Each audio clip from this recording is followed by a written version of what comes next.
Hello, જય શ્રી કૃષ્ણ કંચનબેન.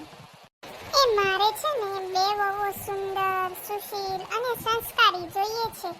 હા, એટલે જ તો તમને ફોન કર્યો મેં. હા, અને મને બે છોકરીઓ છે ને ગામડાની જ જોઈએ છે.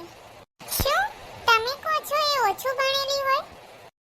અરે કંચનબેન, ભલે ઓછું ભણેલી હોય, ભલે તે છોકરીનું રૂપ ઓછું હોય, પણ છે ને ગુણ અને સંસ્કારની બાબતમાં એકદમ શ્રેષ્ઠ હોય.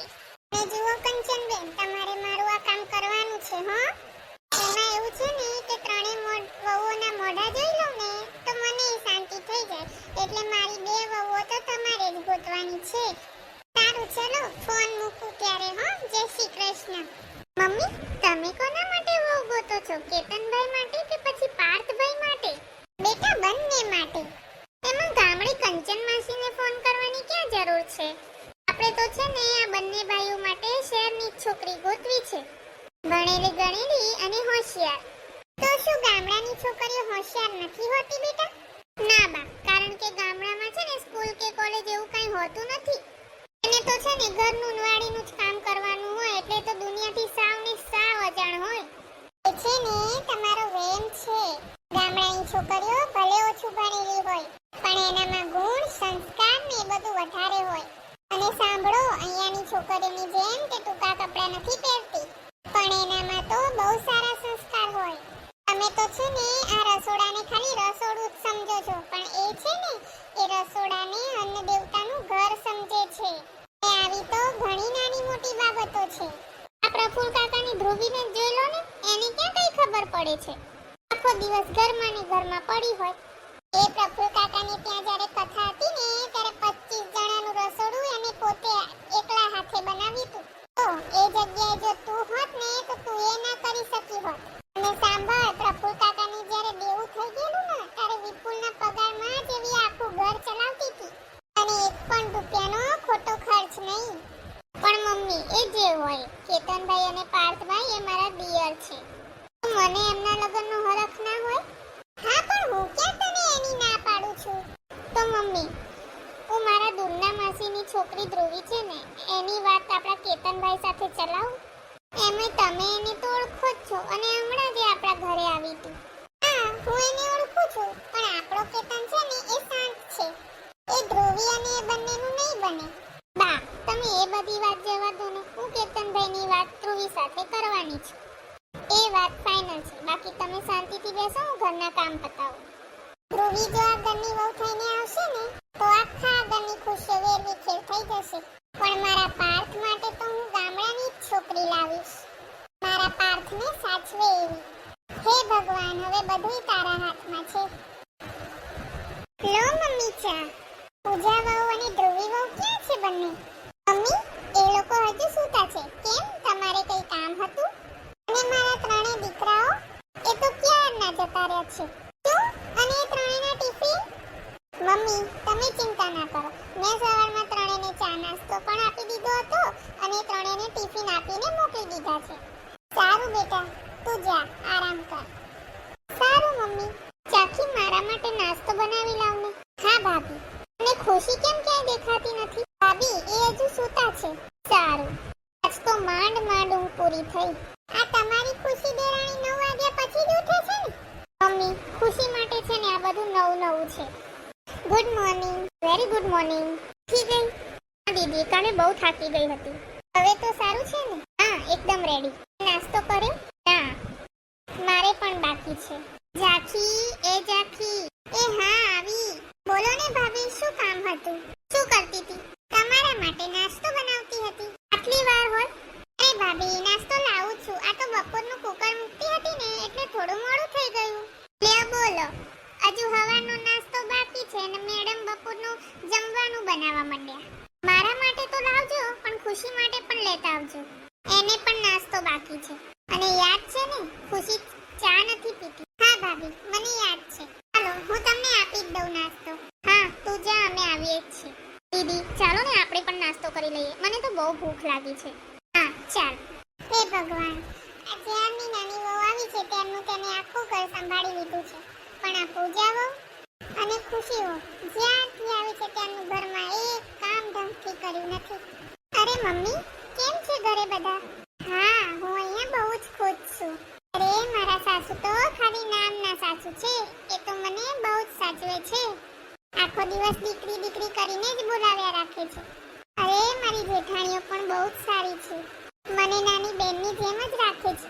અને તમારા જવાઈની તો શું વાત કરું. મને આ ઘરમાં કોઈ દુઃખ નથી. બહુ ગમે છે મને અહીંયા. સારું મમ્મી, તમે પણ ઘરનું કામ પતાવી દો, હું પણ ઘરનું કામ પતાવી દઉં. પછી વાત કરીએ. જય શ્રી કૃષ્ણ. બેટા, તારી મમ્મીનો ફોન હતો? હા બા. સારું સારું. પણ બેટા, તને એક વાત પૂછું? હા બા, પૂછો ને. આમ તો તમે મને દીકરી કહો છો, તો પૂછો. બેટા, તું જ્યારથી આવી છે ત્યાંની આ ઘરનું બધું જ કામ તું કરે છે. અને તારી આ બે જેઠાણીઓ બસ રખડવા જ જતી રહે છે. અને હવે મારાથી પણ કઈ કામ નથી થતું. એટલે હું પણ તને કઈ મદદ નથી કરી શકતી. હા, આ ઘર મારું જ છે, તો પછી પોતાના ઘરમાં કામ કરવાની છે ને આળસ. અને હું નાની છું ઘરમાં, તો ઘરનો ભાર થોડો વધારે રહે. તારા જેવી વહુ તો બહુ નસીબદારને મળે. ને સાચું કહું, મેં કેટલાય પૂન કર્યા છે કે તું મને મળી. ના બા, આ વાત તમે ખોટી કરી. પૂન તો મેં કર્યા છે કે મને માથી સવાઈ સાસુ મળી. અરે વાહ, સાસુ આટલા બધા કઈ વાત ઉપર ખુશ છો? ના ભાભી, કઈ નહીં, એમ જ. અમે બહાર જઈએ છીએ તો 7 વાગતા સમથિંગ આવી જઈશું. તમે બી ક્યાં જાવ છો? રોજને રોજ તમારે બંનેને ક્યાંય જવાનું જ હોય. મમ્મી, પહેલા અમે અહીંથી શોપિંગ માટે જઈશું, પછી કીટી પાર્ટી માટે જઈશું. હા, કીટી પાર્ટીમાં? તને ખબર છે કીટી પાર્ટી એટલે શું કહેવાય? ત્યાં શું હોય? ના ભાભી, અમે સાંભળ્યું છે. તને શું ખબર હોય? આમે તું ગામડામાંથી બહાર તો ના નીકળી હોય. ને ગાયો અને ભેંસો વચ્ચે રહી હોય તો તને આ બધી ના ખબર પડે. યુ આર રાઈટ, ગામડાની ગવાર સાવ. બસ પૂજા વહુ. દીદી, ચલો ને, આપણે મોડું થાય છે. ચલો બા, તો અમે નીકળીએ છીએ. બેટા જાખી, તું આ બેની વાતનું ખોટું ના લગાડતી. હા, જવા દો ને, એમાં ખોટું શું લગાડવાનું. હા બોલો પાર્થ. હા, બંને ભાભી તો બહાર ગયા છે. બાને પૂછીને કહું. પાર્થે શું કીધું? હા, એ એમ કે છે કે આજે ઓફિસમાં બધા જમવા જવાના છે, તો તારે આવું છે તો તું તૈયાર થઈ જજે. પણ ભાભી લોકો પણ ઘરે નથી, તો પછી તમે એકલા? ના પાડી દઉં છું પાર્થને. એ ના, બાજુવાળી ચંપાને સાથે લઈ જા ને, તને ગમે એવા કપડાં લઈ આવજા. પાર્થ, હું 7 વાગે તૈયાર થઈ જઈશ. હા બા, મારી પાસે ઘણી બધી સાડી છે, એટલે મારે નવા કપડાં નથી લેવા. હા, તારે સાડી પહેરીને નથી જવાનું. તારે જીન્સ, સ્કર્ટ, મેરી આવું બધું પહેરવાનું છે. સાડી નથી પહેરવાની. પણ મમ્મી, અહીંયા જીન્સ થોડી પહેરાય? હા, તારે એ બધું પહેરવાનું છે. મેં તને છુટ્ટી આપી છે ને, પછી તને શું વાંધો છે? સારું બા. આજે તો સાવ થાકી ગયા. જાખી, ઓ જાખી, પાણી લાવ. તો બા, તમે શું કામ પાણી લાવે? જાખીને કહેવાય ને, આ તમારી ઉંમર છે આ બધું કામ કરવાની. એ ઉંમર તો તમારા બેયની નથી રખડવાની. ઘરમાં જરાક કામમાં ધ્યાન આપો. મમ્મી, અમે ઘરમાં ધ્યાન તો આપીએ છીએ. ભણેલ ગણેલ કહેવાય, એટલે અમને છૂટથી ફરવા જોઈએ. આમ ખાલી ઘરના કામ કરતા રહીએ ને તો કામવાળા લાગી. છી, બોલવામાં થોડું ધ્યાન રાખ. આપણા સાસુ અને આ ઘરના વડીલ છે. સારું કહેવાય પૂજાવો, તમને એટલું તો યાદ છે કે હું આ ઘરની વડીલ છું. બધું મૂકો મમ્મી, પણ આ ઝાંખી કેમ નથી દેખાતી? ક્યાં ગઈ છે? એને સાંજે પાર્થ સાથે બહાર જવાનું છે, એટલે એ તક કપડાં લેવા ગઈ છે. મમ્મી, એ રખડવા જાય તો કઈ નહીં, અને અમે બહાર જઈએ તો તમને વાંધો પડે છે. એ મેડમ બહાર જશે તો આ ઘરમાં ઇસ્ત્રીના કપડાનો ઢગલો પડ્યો છે, એ કોણ કરશે? અને સાંજની રસોઈ કોણ કરશે? એ બધું છે ને તમારે બંને કરવાનું છે. ના હો, મારાથી કઈ નહીં થાય. એક કામ કરો, તમે તમારી મમ્મીને બોલાવી લો. ધ્રુવી, તું શું બોલી કે ઘરના કામ કરે એ કામવાળી કહેવાય? અને તારા મમ્મી જે ઘરમાં કામ કરે છે તો એને તું શું ગણે છે? અને પૂજાવો, તું તો આ ઘરની મોટી છે. ઘરની જવાબદારી બધી તારી હોવી જોઈએ, પણ તે બધું ઝાંખી ઉપર નાખી દીધું છે. તમારા બંનેના સવારમાં વહેલા ઉઠીને નાસ્તો કરીને જતા પણ રહે. અને તમે બંને મહારાણીઓ સૂતી હોવ છો, જેમ હોટલમાં રહેતા હોય એમ. હવે સાંભળી લો, ઘરના બધાય કામ તમે 2 જણીઓ કરશો. ઝાંખીનું ભણવાનું 1 વર્ષ હજુ બાકી છે, એટલે એ હવે ભણશે. તમે બંને જણીઓ ભણેલી છો તો સામાજિક કામ કે કઈ નોકરી કરવા નથી જવું. બસ ઘરમાં બેસી રહેવું છે અને બહાર ભટક્યા કરવું છે. અને ઝાંખીને ગામડાની કહેતા પહેલા તમારે બંને તમારી મમ્મી વિશે વિચારો. એ બંને પણ ગામડાની જ છે. ને હા, ઝાંખી છે ને તમારી બંને બાબતોમાં તમારા કરતા ચડિયાતી છે. અરે ભાભી, આવી ગયા તમે લોકો? ભાભી, મને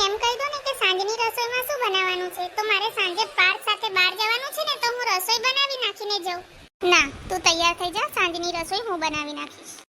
અને હા, આજથી તારે ઘરની કોઈ ચિંતા કરવાની જરૂર નથી. કેમ થયું ભાભી? એમ ભાભી, મારાથી કઈ ભૂલ થઈ ગઈ કે શું? હા, ભૂલ તો અમારાથી થઈ ગઈ છે. તું અમને માફ કરી દેજે. હા, માફ કરી દેજે. ના ભાભી, તમે આવું કેમ બોલો છો? તમે તો મોટા કહેવાય. તારી એ વાત સાચી છે કે અમે આ ઘરની મોટી વહુઓ છે, પણ અમે એ બધી ફરજ ભૂલી ગયા હતા. એ ફરજ આજે બાએ યાદ કરાવી દીધી.